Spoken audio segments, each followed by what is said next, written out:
This channel does not promote any violent, harmful, or illegal activities. All content provided by this channel is meant for an educational purpose only. মিটিংয়ের পরেই শোনা যাচ্ছে যে নওশাদ সিদ্দিকী তৃণমূলে আসতে পারেন, তাহলে আপনাদের সঙ্গে যে তিক্ততা নওশাদের সেটা কি তাহলে এবার মিটবে? যাকেই কোনো গুরুত্বই দিই না আমরা। ভাঙড় বিধানসভা তৃণমূল কংগ্রেসের বুথ লেভেল থেকে বিধানসভা লেভেলে যারা কর্মী আছে, যারা যাকে গুরুত্ব দেয় না, তার সাথে আবার তিক্ততাটা কী? আসলে আইএসএফ আশ্রিত কিছু সমাজ বিরোধী আছে, যাদের সামাজিক কোনো জ্ঞান নেই, তারাই বিভিন্ন ধরনের নোংরামি করে। সেটা নিশ্চিতভাবে পুলিশ প্রশাসন, অ্যাডমিনিস্ট্রেশন সেটা আইনগতভাবে সেটা দেখা হয়। ফলে ওদের সঙ্গে আমাদের তিক্ততা কী? শুধু সময় অপেক্ষা করুন। এটা হলো মার্চ মাস, সামনে বছর মার্চে বা ফেব্রুয়ারিতে এপ্রিলে ভোট হবে।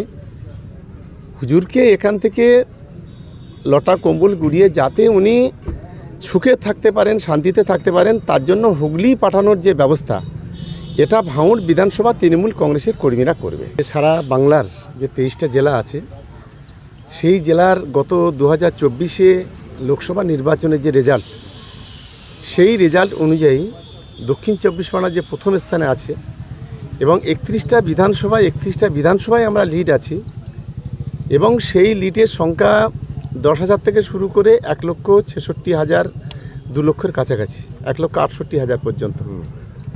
এটাই হলো দক্ষিণ 24 পরগনা। আর এই দক্ষিণ 24 পরগনার নেতা একদিকে আমাদের দিদি মমতা বন্দ্যোপাধ্যায়, এই যাদবপুর লোকসভা কেন্দ্র থেকে তিনি প্রথম লোকসভাতে গিয়েছিলেন।